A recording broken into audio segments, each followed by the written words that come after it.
The broadcast is now starting. All attendees are in listen-only mode.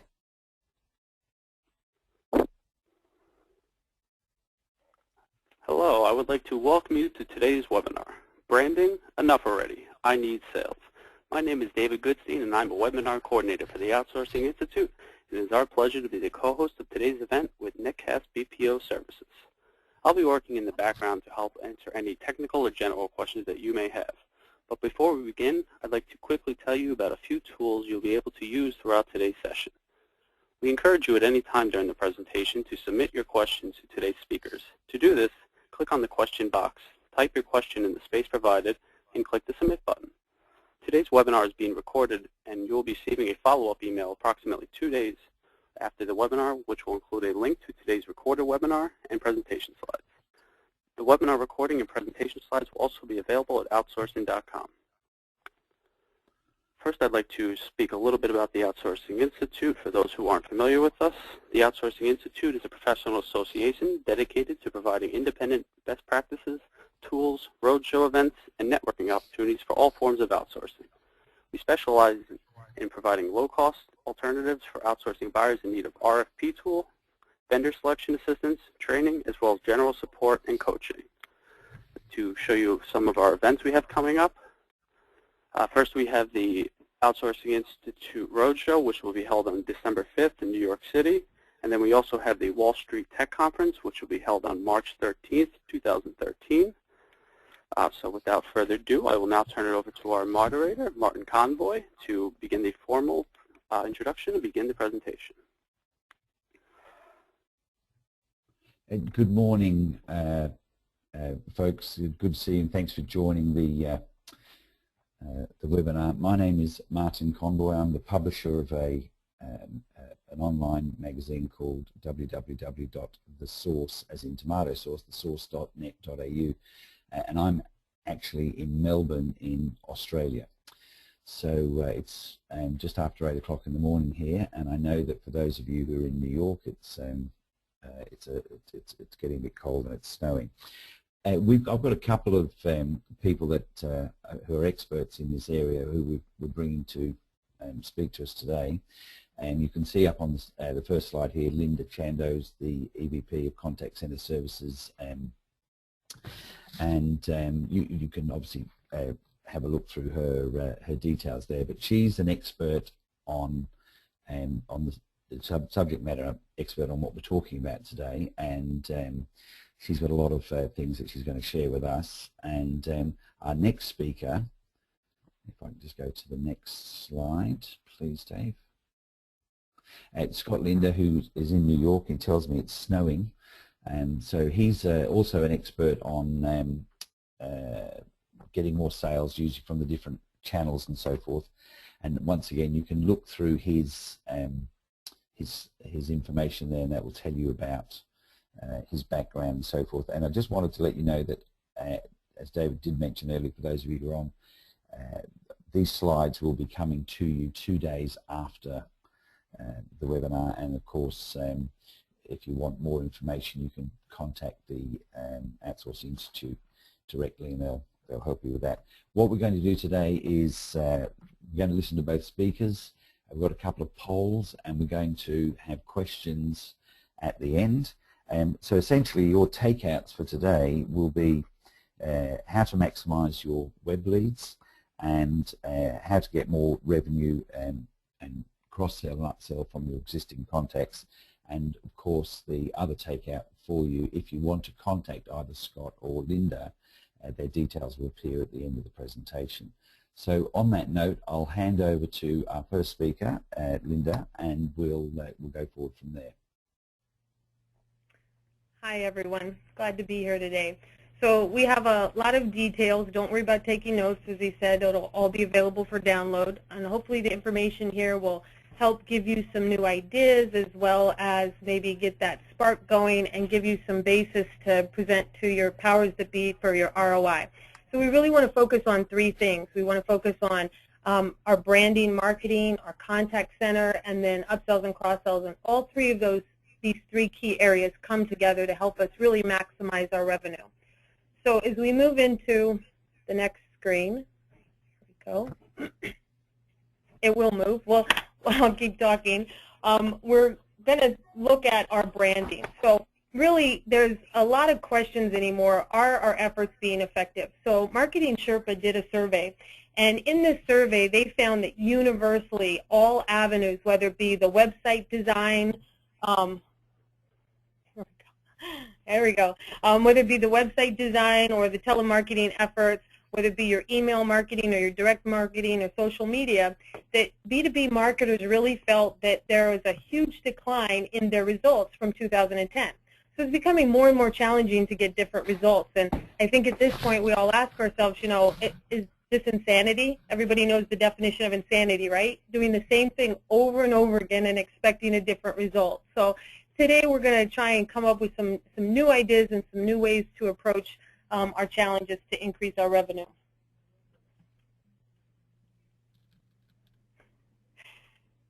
So in your branding, it's really your billboard to your business.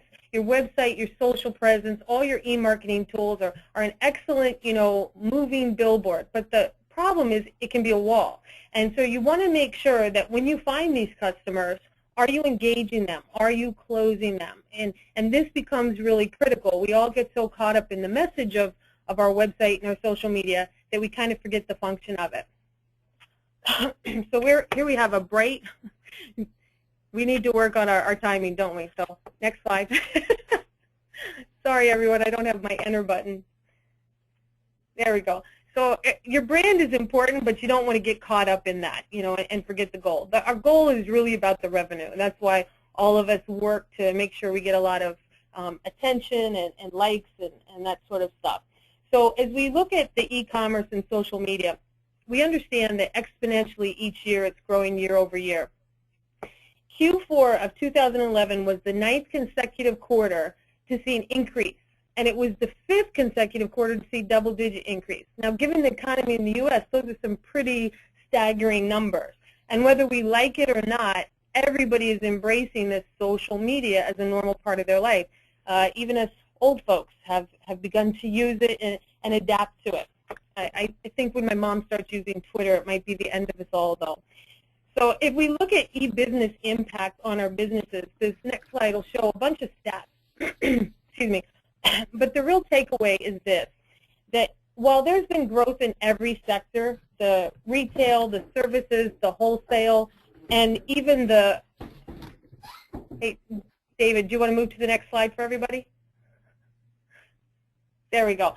So all of these three sectors, including manufacturing, which I didn't include here, has seen an increase in their e-business.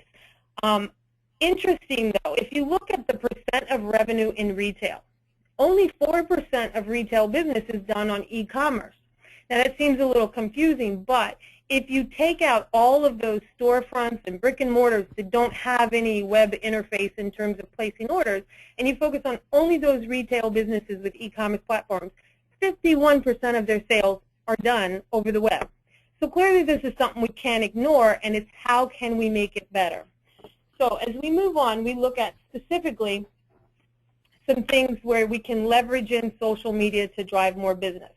So understanding that 80% of all Americans use social media, and we spend more time on Facebook than any other website, scary enough.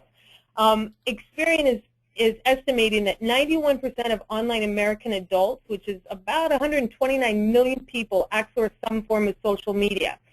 If your demographic is the 18 to 24-year-olds, you must have a presence there. And one thing to consider if you're trying to figure out how to leverage this whole monster is that people who use social media are found to be actually more active offline, and they have greater influence. So these are the people that are talking to their friends, saying, you know, what they bought, what they didn't buy, what they like and what they don't like. So people say, well, that's all well and good. I have a Facebook, I set up a Twitter, but, you know, there's really no money to be made. I just kind of do it because. But the fact is, by 2016, more than half of the dollars spent in U.S. retail will be influenced by the web. 50% of small business owners claim that they have gotten new customers from Facebook and LinkedIn. So if you look at the Facebook and Twitter and those people that follow different companies, on a whole, more than half of those people will buy from the companies they follow. So it is important to get those followers. So what are we suggesting you do? Some ideas. Make sure that you have a presence on Facebook. 20% of Facebook users have actually purchased something. Now this could be because of ads, or you can actually create your own Facebook page. The trick is to manage it effectively, and we'll talk specifically about that. Think about creating a blog. Companies that have a blog get 55% more traffic than those who don't have a blog. And Google gets more things to index. So when someone goes out and searches for, the better widget that you sell, your name will come up first. And one of the key things is make sure that your website is smartphone enabled. David, we can move forward if you want. So 40% of all smartphone users compare prices on their phone. 64% of them are actually shopping from their phone. I have an interesting story to tell you when it comes to smartphones. Everybody thinks iPhones, and that's the thing. I have a paid service that I have been a member of for probably the better part of 2 or 3 years. And recently I got a new Android. Fell in love. Oh, this is a great new thing. I hadn't had a smartphone before. And so I went out to get the app for this service that I have. And they only had it for the iPhone. They didn't have it for the Droid. So what did I do? As a consumer, I canceled my subscription after 3 years of service with them and went out and found an application that was available on the Droid. Actually ended up saving me money because I found it free. So all the better for me, but somebody lost a lot of revenue. And then some ideas that people have used, and this takes a little more creativity, but does your product or service lend itself to YouTube? YouTube videos get 3 billion hours of watching every month. That's a lot of watch time. So if you can come up with something creative and fun to kind of highlight your service, entire businesses have actually been built around YouTube videos. So some important notes to remember. Business brands that post at least once every day will reach about 20% of their fans in a given week. But posting more often actually means less engagement. So if your social media plan is to post several times a day, it really is not going to increase any of your user experience or any of your sales. Here's a very important note, and where a lot of companies really fall short. On average, companies only respond to about 30% of the social media feedback. So think about it for a minute. If you had emails coming in or inbound calls, would you be happy with 30% abandon rate or 30% that never got touched?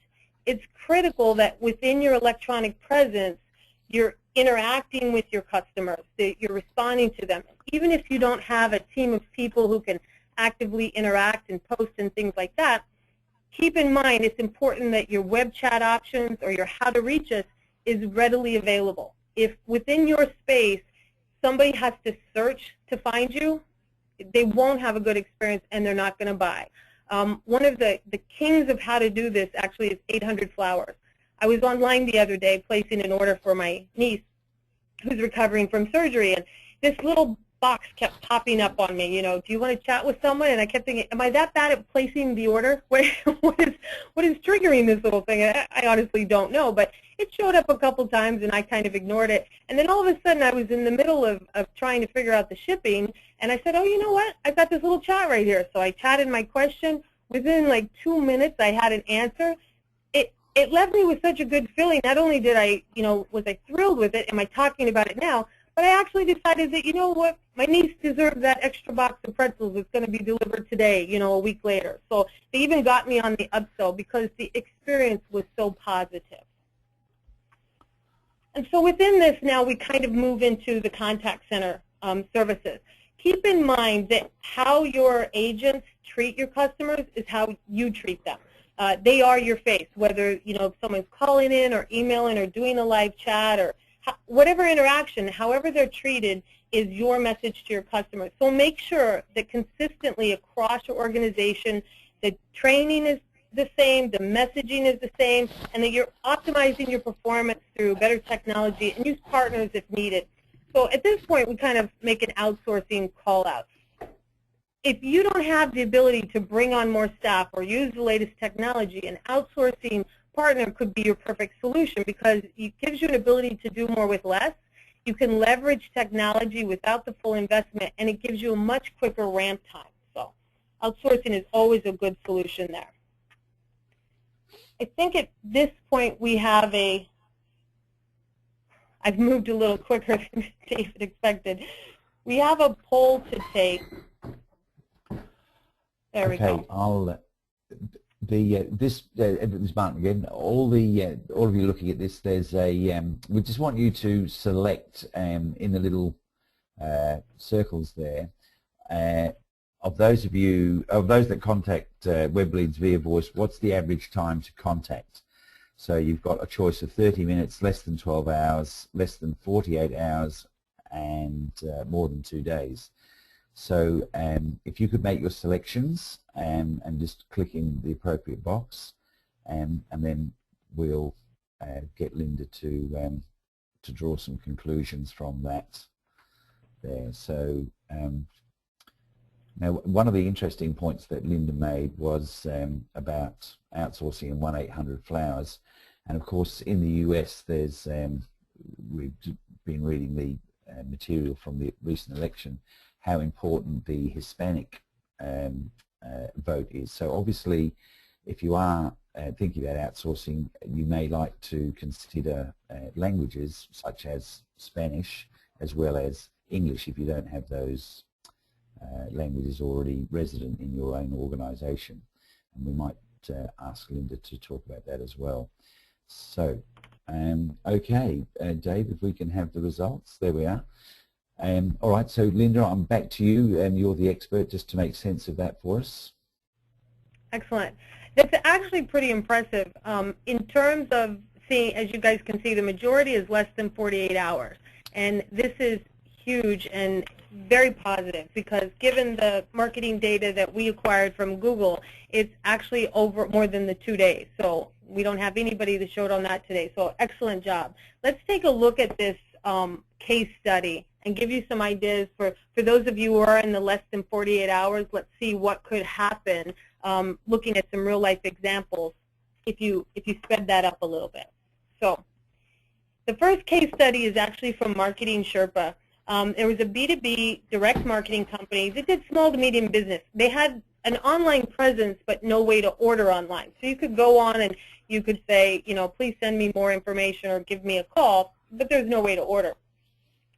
What they found is that of those people who, you know, sent them a note saying, please contact me, they converted about 5%. But on people who found their phone number and called in, they had a conversion of 19%. So what did they want to do? Didn't take a business degree to figure it out, but they wanted to increase their inbound calls. So they took an approach where they implemented a lead generation effort that really had three-part nurturing funnel to it. So if we go to the next slide, we can see how this funnel works. What they did was they took in their leads from the internet and they qualified them. So based on their own definitions within their business, and you would have to define that for yourself, they found those that were immediate needs in terms of, okay, let's make the sale, and then those that needed more nurturing. They immediately contacted the customer within the first day. So they moved from that 2-day window, actually they had about a 2-week window, to the same day. They sent an email and they reached out and called them. And then you can go on and see the rest of their nurturing. So they had the 1 month and 2 months and their emails went out. And what they found was that they saw a 15% increase in their web leads, and they saw a 69% increase in their inbound calls. So really to take that up a notch and contact the customer sooner and more consistently, that alone, without even changing the message or their marketing or their offer or anything like that, just increasing the frequency with which they contacted them, they saw a huge increase. The next case study is actually one that happened here in Netcast. So we have a client who offers credit counseling and debt management. Their leads are from the web, so it's all kinds of things, whether it be banner ads, emails, you name it. When it comes to electronic presence, they're huge in it. So customers basically call in or more often hit a click for call. So I need a free consultation, help me out. The problem was they couldn't keep up with the contacts. Don't we wish we all had that problem, right? So based on their talent pool, they couldn't, in terms of reaching their customer leads, it took anywhere from 15 minutes to months. Their legacy leads was just growing and growing, and they couldn't keep up on them. So what they wanted to do is they really wanted to reach every single lead the same day. and they wanted to clear up their legacy leads. Now, in terms of closing legacy leads, that wasn't something they wanted to do in-house. Why take on the extra investment of more people and all that? So they reached out to an outsourcing partner to help with that, and that's where Netcast came in. So obviously, we gave them the manpower to be able to close out their legacy leads. We also were able to implement a technology that we have that they do not. I'm 2 slides ahead of you now, David. You're missing all my pretty pictures. There we go. There we go. So we added the contact center staff to clear their legacy leads, and then we implemented this Oracle-based technology we have that basically allows, as soon as someone clicks request for contact, it goes immediately into our dialer system. So we have a blended environment. So people are taking inbound calls, they can make outbound calls on the legacy leads, and the priority would be to an incoming call request from someone on the internet. And it was funny because we were getting back to them so quick. It was literally within seconds. People were saying, I didn't even finish looking at your website yet. And it was a very positive customer experience. We moved from the message we got on the legacy leads, which was, you know, I needed help 2 months ago. I don't need help now, to, wow, you guys really know what you're doing. If you look at service level, prior to our partnership, about half of their calls were answered within, or contacted rather, within the 300 seconds, 5 minutes. Afterwards, after our partnership, all of the contacts, all of the leads were contacted within 30 seconds. So we definitely accomplished what they wanted to. But there was a side benefit. What we found is that they had hired their staff to call those leads basically to do a transition. They had trained them as a nurturing, caring, loving group of receptionists who moved a customer from the internet to a qualified consultant. Well, that was our job, but we brought with it the sales knowledge. So with a highly skilled labor pool, what we were able to do is approach it from a sales perspective. Every transfer, every person who was moved to a counselor was a sale. So we had advanced sales training and advanced sales tools that they did not have. So what they saw was a huge increase in their revenue. On the web leads, they historically had seen about 30% conversion. We brought them to 48%. On their legacy leads, clearly very bad results in terms of 1%. We brought that conversion to 12%. And on people who actually called inbound, they were seeing 25%. And with our advanced sales agents, we actually brought them to 82% conversion. So you can just imagine the return on their investment in this partnership and the huge return in terms of their overall business. One of the things that they're taking from this is they've asked us to partner with them to increase their sales training on their own in-house staff. And that's something that a good outsourcing partner will work with you and make sure that it really is a consistent message, a consistent feel across all of your contact points. So at this point, we're going to ask questions at the end, but I'm going to turn it back to Martin for another poll, and then we can go into the really exciting part, which is how upsells and cross-sells can increase your revenue. Okay, Linda, lovely. Thank you very much. Okay, ladies and gentlemen, you can see the quick poll in regards to upsell, cross-sell, which best describes your country's approach, your company's approach, I should say. Select one of the following. 1, do not offer any upsell, cross-sell currently. Offer upsell but no cross-sell. Offer upsell, do cross-sell through a third party. Or maximize upsell and cross-sell opportunities. So if you could fill your selection in, and we'll get that up in a moment. And look, I think one of the principal points that Linda was making there was this idea that if you do not have agents that are good at selling, and it's not for everybody, you may want to consider using a third party who've got all of the latest technology and CRM systems and so forth, as well as obviously the agents who are specifically trained to sell. So it's always a good option, but we'll see now what the results are. And Linda, I'll just get you to sorry, Linda, I'm going to get what we're going to do is we're going to wait till the end, so we'll have a look at that. But essentially, you can see the results there, and the bottom box is the most popular. But what we'll do at the end of the Scott's session, we'll get them to talk and make sense of that for us. So Scott is now going to take us through for the final home run, and as I say, at the end of that we'll have some questions. So Scott, if I could pass to you, please. Sure, thanks Martin, I appreciate it. So hi everyone, welcome to the upsells and cross-sell section of the presentation.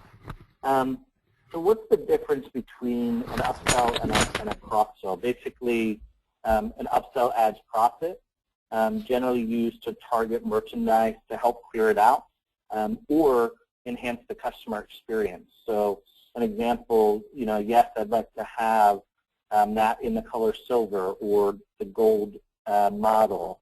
I think that'll be much nicer as an example. That would be an example of an upsell. And then a cross-sell can have a very similar objective. On the first slide, you'll see some of the statistics, like about the cost of bringing on new customers, how much easier it is to get additional sales from current customers. But for some reason, we often build major budgets around acquisition of new customers, and we build large departments in order to acquire them. We even go as far as to say things like, not for existing customers, or only for new customers. If we go to the next slide, you'll see what are upsells and cross-sells continued. So one prize with that, we've all heard that before. For only 50 cents more, you can get a larger size. We can ship this to you tomorrow for only $6.95. Now, did you want the 64 gigabyte version of this? It will give you a lot more space. It's only an extra $100. Those are all examples of upsells. There's add-ons, there's upgrades, and good way to simplify what an upsell is. For cross-sells, normally it's something entirely different than the original product. So most people that bought this also bought, as an example, and Amazon.com is a perfect example of doing this. They suggest other products to you. It's likely not something you offer generally as a cross-sell. It could be from a partner, for example, that may complement what you're selling. So we go on to the next slide, reasons to upsell or cross-sell. There's three major reasons. You have more profit, a good customer experience, or brand loyalty. So enhancing the customer experience, by educating the customer, they might not have known that you carried that version of the product, or they may be glad to know that they don't have to call back right away to order more, for example. We know that a positive CE often leads to increased revenue. And then on the brand loyalty side, there's more customers. The more customer buys, the more likely they are to purchase again. You can also lock out competition. Most companies make more profit. It might not make more profit margin when they bundle, but telecommunications companies are a perfect example of this. Vonage even has a commercial specifically about this. It's, for channels through the same provider, it's less likely they'll leave just for the one product. For example, my internet's slow, but I can't imagine giving up my DVR. I love the way it looks. I love, the channel guide there. I love that I have a lot of storage. Or my cell phone sometimes has a little bit of static, but there's no way I'm giving up my internet.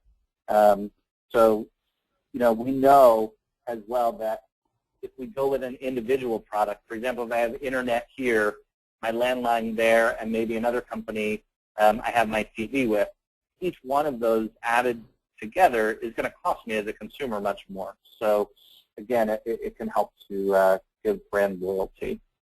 If we go on to the next slide, it's really the main steps that you need to take for successful selling, and it's really important to test. So generally, you can't have one of these without the other. It's really important that we start with the first step. We respond to the customer. We always answer whatever the core question is that the customer called about or is contacting us about. We take care of the customer service concern if there's a customer service concern. Imagine saying, yeah, we'll get to that in a minute, but first, I'd like to give you a free auto insurance quote. I think we'd all agree, probably not the best way to approach a cross-sell. You have to be likable. No one buys from someone they don't like unless they have to. We know they don't have to take an upsell or a cross-sell. Customers normally don't buy from someone they don't trust either, so it's important to be confident. We have to recognize them. You always have to acknowledge the customer first. Use the appropriate pushing statements. This helps with the rapport aspect, and it also helps to bring the customer defenses down. We probe. Find out what they may object to or what they are objecting to. Be prepared to rebuttal right away. Any hesitation loses the entire sale. And this goes back to the confidence level. And always ask permission or educate the customer why it's necessary. We go on to the next slide, options for offering. There's a couple of different ways that you can offer an upsell and or cross-sell. You have the one-shot method, which basically, when you decide to do this, it's important. If it were me, I would test which works better with my demographics and the type of offer that I have by doing an A/B split. So let's look at both methods, for example. You have one shot where the same person can sell everything, or you have the second voice or handoff method, which allows you to have a second person to do the selling. One shot allows for continuity and easy to set it up. The cons are that you have a limit to what one person can sell. Customers can also become frustrated if we try and sell too much to them. It really becomes very transparent with the one-shot method. And if we go to the next slide, options for offering, the second voice method, the pros are you can use a lower qualified person on the front end. For example, you may want to have a person qualified to lead in a high no environment, close the sale, but get someone more experienced to get the credit card as an example. Sometimes that can be difficult to get. It's an easy transition once that person has the sale into an upsell or cross-sell, because that second person never sold anything. They were just simply processing the order. And of course, the con can be that you could drop calls during your handoff if it is a phone call that you're handing off to. You need to make sure that you're properly staffed on the receiving end. You also will need to test for break-even analysis. For example, if you drop 10% of the callers on the upsell or the cross-sell section, but you end up selling 25% more, then this method is probably for you. If you drop 50%, however, and still only sell 25%, then again, probably isn't the right model for you. On the next slide, the value of the cross-sell. I just wanted to point out a couple of things. For Wells Fargo, averages 5 to 9 products per customer. They believe a known customer is a lot less risky than a new one. They expect to sell one additional product to every customer they have every year. And on the next slide, of course, I couldn't do a presentation about cross-sells and upsells without trying to cross-sell you as well. So please feel free to contact me anytime. We can help you with a full range of products that can complement your business. We also have transfer programs you can add on for every caller to transfer to a third party. We can also help you with call center needs, no matter how small or big. We have helped many different companies improve their productivity, efficiencies. We've increased sales for them, and we've also helped to set up brand new call centers or bring it over to which strategy to go with outsourcing, keep it in-house, vice versa, that sort of thing. And most importantly, stop leaving money on the table. So thank you guys very much. I'll hand it back to you. Okay. Okay, thanks very much. Now, I might just, oh, and this this is the promo slide for Linda. Actually, rather than me do it, Linda, if you can just do a quick commercial on Netcast BPO, that would be good, please. My 3-minute elevator speech. Well, you have 30-second elevator pitch. Yeah. Darn, it moves fast. Basically, Netcast BPO is an outsourcing partner that, unfortunately, we kind of chuckle to ourselves. We have over 100 years experience, so I guess that makes us all old. But if you require more capacity or need to reduce costs or looking to increase your customer satisfaction scores or increase revenue performance, we're there. We really are the boutique solution. You know, we're not the big boys on the block, but we specialize. We have a division just for social intelligence. It's our SID division. We really pride ourselves on how to get more for your investment, and we take a partnership approach. So if you have any questions, feel free to contact me. Now, Linda, you have, just to draw you out a little bit further, you have operations around the world, don't you?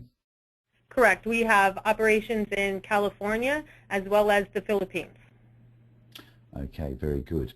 Okay, so if I can just, David, go back to our last poll that we ran, and I'll just draw Linda first, and then Scott.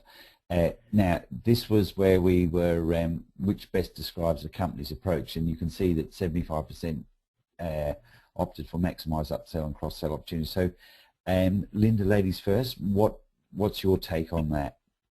I think it's always interesting when I meet with people in network. You know, everybody says, "Oh yeah, I upsell, I cross-sell." But when you benchmark your company against someone, say like Wells Fargo, that's such an industry leader, you know, are we really maximizing that? So, you know, if a customer is tolerant to, you know, 9 different products, are we really maximizing that? So I always challenge people, you know, really look at your service you're offering and say, what could be done differently?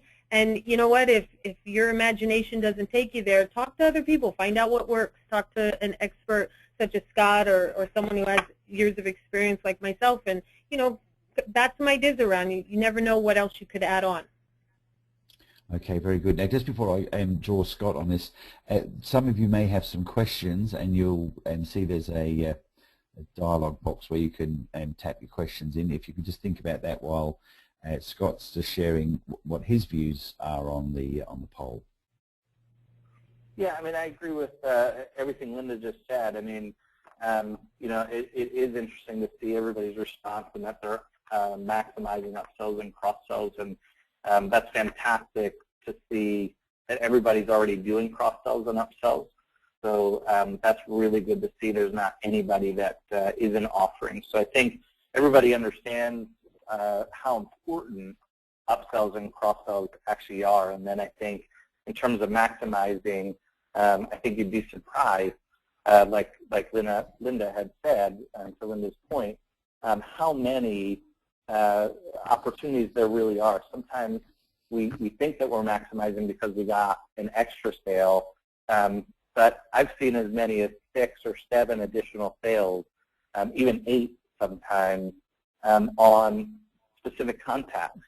And some of the times the customer doesn't even know that it's really a sale or an upsell because it's just so subtle. So, you know, like I said, I would just agree with Linda, and certainly, you know, happy to answer any questions. I have a question that's for Linda. Just thinking about, you mentioned in your presentation that people say, you know, we're on Facebook, we've got a Twitter account or what have you.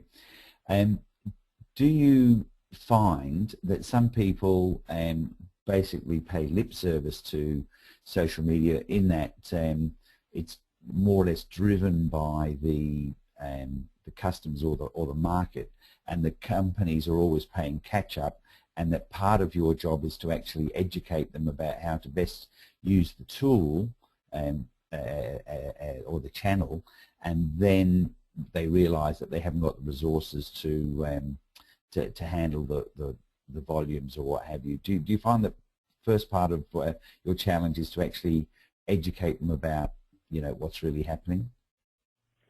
I think a lot of companies, you know, approach it from the standpoint of, oh yes, we need to be there, let's do that, and they throw either a bunch of resources or money at it without really thinking through a whole plan of how to implement, and it quickly overtakes them. So it becomes kind of this sideline. all you have to do is go post on a company's Facebook page or something like that and see what response you get. I can't tell you how many, especially in the smaller companies, you know, you'll follow them on Twitter and throw, you know, a tweet out and you don't even get a response. So I think oftentimes they're overwhelmed. When companies come to us and look for partnership, that's one of the things we always ask them. Oftentimes, because of who we are, they generally don't come initially for the social media, electronic aspect of it. It's more for, you know, the straight contact center, help me with the email or the phones. But ultimately, that is something that we in our partnership kind of discuss with them, because we do have a lot of the technology to do all of the data and stuff. But I would just say to people, it really is important not to forget the individuals that are out there. I'll give you an example. I really don't participate much. I'm kind of like a voyeur within the social media, but there is one person in my Facebook, or one company rather, that I follow. I happen to be a shoe person. They call me Imelda Jr. You can just imagine. I have a lot of shoes. So there's this one company that sells shoes, and they have the most amazing, crazy shoes, and they'll occasionally send out these pictures. So I follow them. Now, on 2 occasions, I have taken that picture and put it on my Facebook with, you know, goofy comments from my friends who know me, and it always starts a big conversation. Imagine the power if that company who's trying to leverage social media took that next step and said, wow, this person, you know, is posting and sharing. Let me make a comment to that person. Hey, Linda, thanks for noticing, you know, our shoes. You know, just want to remind you, you can get them for $39.95 or free shipping or whatever. I mean, I guarantee the revenues on a simple step like that would just increase tenfold for 2 reasons. Number one, you know, people don't always think about buying right away, so you got that reminder, the nurturing that we talked about. But 2, the feeling it would give me like, wow, they care about me. They're paying attention to me. It's not just trying to get my money. So I think it's so underutilized. Linda, can I just, as an extension, you mentioned in your presentation that, you know, people would be looking at something, an offer online, and then, you know, a few minutes later, someone would be pinging them. And of course, we know that as avatars, and you've just mentioned about, in your own case, about the shoes, and someone's spotted you doing something. Do you not think that for some people that might be a little spooky, that, you know, oh my goodness, you know, someone's they're watching what I'm doing on the net? I mean, is there a strategy for how quickly you should interact as an avatar, or what are your thoughts there? I think that people my age, nearing that, you know, 50 demographic, I think we tend to go into it with that idea, you know, the whole Big Brother concept. But that's not the reality of what's going on out there. That's not the reality of social media. So it really is a live forum and something to interact. Now, that doesn't mean that you have to, you know, like as soon as I post it, you should be right there on it. But I don't think there should be as much concern about contacting too quickly. For example, in the case study I shared with you, where literally we were calling them within seconds, they hadn't even moved off the web page. We received no negative reactions. It was just, oh, wow, I just asked for that. You guys are really on the ball. So it can be a very positive experience. Okay.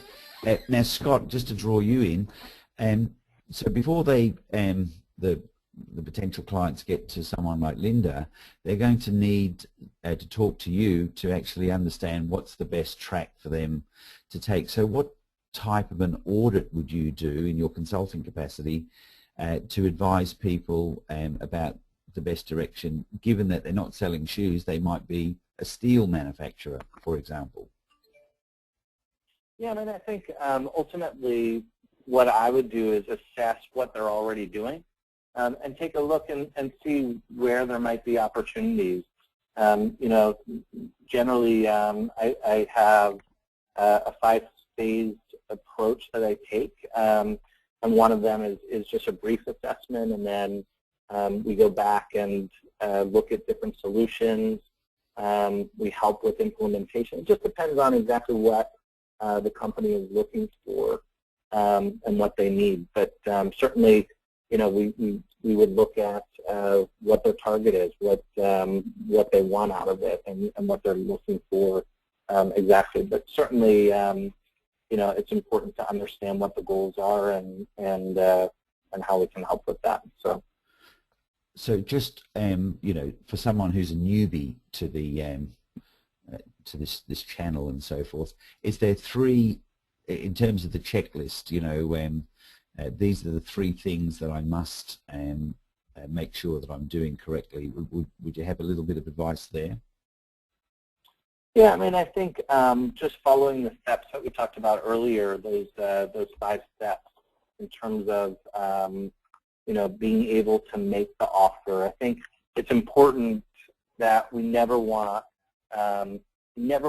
to decrease the customer experience because we want additional profit.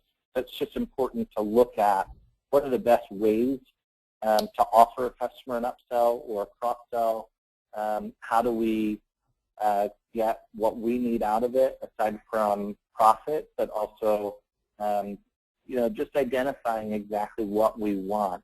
You know, is it the brand loyalty that we're looking for? Are we trying to lock out competition and that sort of thing? So, you know, it's just important to understand exactly what the goals are and following those steps in terms of, you know, building rapport, always addressing the issue first and that sort of thing. Mm-hmm. Very good, very good. Okay, now I'm looking in the questions box and I don't see anybody's who's asking questions. So, and we've just on 8 minutes to the what are we, 10 minutes to the hour. So, and I guess if most of you in America, it's at the end of the day, so it's time to think about going home. Look, so once again, the takeouts for today were obviously from our 2 experts, Linda and Scott, and their details are on those slides, so if you want to contact them directly. But the takeout was how to maximize your web leads, and of course how to gain more revenue from sales and cross-selling and using the methods and described. And from the last slide, it appears, the last poll I should say, it appears that you guys certainly are pretty advanced as a group. And once again, just like to thank the Outsource Institute. For my own part, as I mentioned, I'm based in Melbourne, Australia, and we are out in the Asia Pacific region.